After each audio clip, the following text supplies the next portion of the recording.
नमस्कार, मैं हूं अमृता निमेशन और आप देख रहे हैं आदि टीवी। बुलेटिन की शुरुआत करेंगे इस वक्त की बड़ी खबर के साथ, जो कि राघवगढ़ से मिल रही है। बीजेपी का गांव चलो अभियान, आवन गांव से गांव चलो अभियान की शुरुआत होगी। बीजेपी प्रदेश अध्यक्ष वी.डी. शर्मा इसकी शुरुआत करेंगे। गांव में 24 घंटे गुजारेंगे बीजेपी के नेता। मोदी सरकार की योजनाओं की जानकारी दी जाएगी। हर बूथ पर 10% वोट शेयर बढ़ाने का लक्ष्य बीजेपी ने निर्धारित किया है।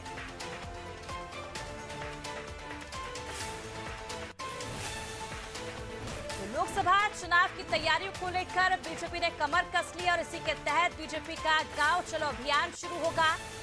बीजेपी प्रदेश अध्यक्ष वी.डी. शर्मा इसकी शुरुआत करेंगे। गांव में 24 घंटे बीजेपी के नेता रहेंगे। मोदी सरकार की योजनाओं की जानकारी जन जन तक पहुंचाई जाएगी। चलिए सुनिए क्या कहा वी.डी. शर्मा ने इस दौरान। चलिए इस वक्त हमारे साथ पॉलिटिकल एडिटर मनोज वर्मा जी लाइव जुड़ चुके हैं। मनोज जी, जिस तरह से आगामी लोकसभा चुनाव को लेकर लगातार हम देख रहे हैं जो तैयारियां हैं बीजेपी की ओर से जोर शोर से चल रही है, और अब गांव चलो अभियान को लेकर एक नई रणनीति बीजेपी की।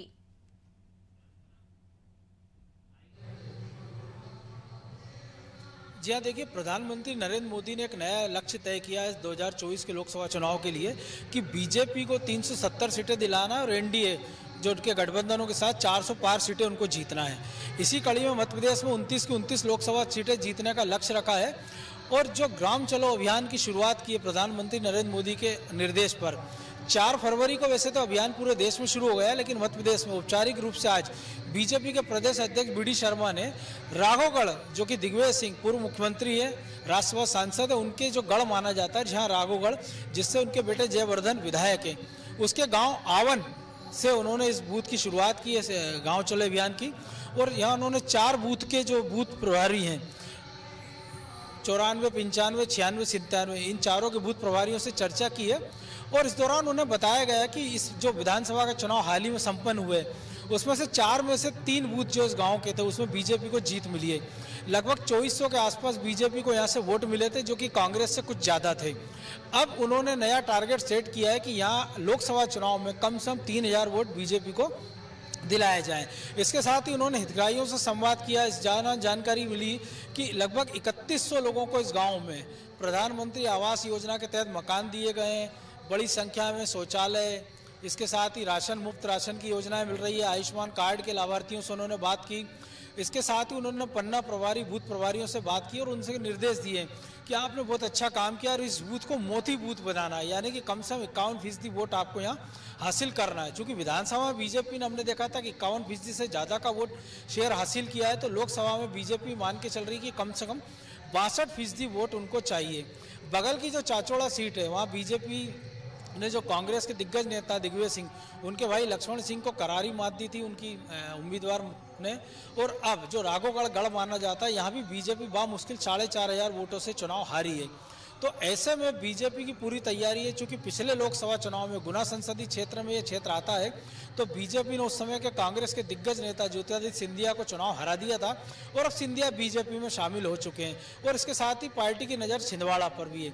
तो एक तरह से विधानसभा के साथ अब लोकसभा की 29 सीटें जीतने के लिए बीजेपी ने औपचारिक ऐलान इस तरह गाँव से शुरू कर दिया है। हमारे पीछे जो आवन मंदिर है, जो हनुमान जी का एक सिद्ध मंदिर माना जाता है, इसी में दर्शन करके वी.डी. शर्मा ने अपने कार्यक्रम की शुरुआत की थी। इसके बाद गांव में रहे हैं वो, और अभी कुछ देर पहले सुंदरकांड का भजन शुरू हुआ है। यहाँ वो रात्रि विश्राम यहीं करेंगे और सुबह फिर भोपाल और उसके आसपास के लिए रवाना होंगे।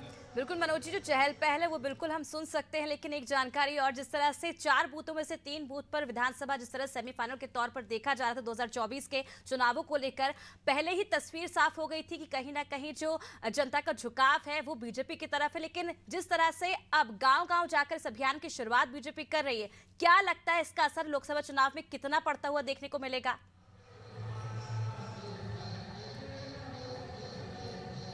देखिए, मैंने इनसे कहा कि विधानसभा के लिए उन्होंने 50%, 51% का वोट शेयर की बात की थी, वो उसको हासिल कर लिया और अब उससे 10% ज़्यादा वोट शेयर की बात बीजेपी कर रही है।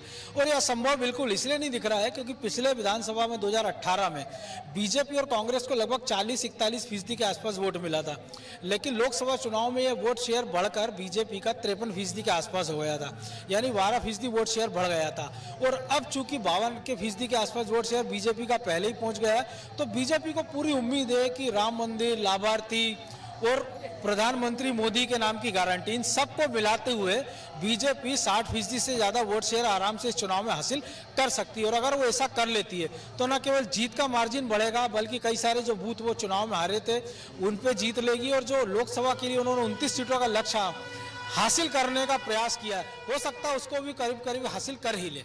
बिल्कुल, बहुत बहुत शुक्रिया मनोज जी तमाम जानकारी। तो देखिए 29 सीटों का जो लक्ष्य है वो अब बीजेपी लेकर चल रही है और अब देखने वाली बात होगी, जिस तरह से हमने देखा था पिछली तस्वीरों में विधानसभा चुनाव के दौरान वो लक्ष्य कहीं ना कहीं बीजेपी ने प्राप्त किया था और आगे आने वाले दिनों में इसे और बढ़ाना चाहती है। जो सीटों में कम मार्जिन था या जो सीटें बीजेपी हार गई थी उस पर भी अपना प्रतिशत जो है वो यहाँ से बढ़ाया जाएगा, जिसके चलते बीजेपी ने एक नई रणनीति के तहत काम करना शुरू किया है और आज से इस अभियान की शुरुआत हो चुकी है। गांव चलो अभियान, जहां गांव-गांव पहुंचकर जो नेता हैं वो 24 घंटे गांव में गुजारेंगे और मोदी जी की जो योजनाएं हैं, जो गारंटी मोदी जी की तरफ से दी गई है, उसको जन जन तक पहुंचाया जाएगा। हर बूथ पर 10% वोट शेयर बढ़ाने का जो लक्ष्य है वो इस रणनीति के तहत बीजेपी ने तय की और आने वाले दिनों में निश्चित ही बीजेपी अपने इस लक्ष्य को कितना प्राप्त कर पाती है, ये देखना भी दिलचस्प होगा।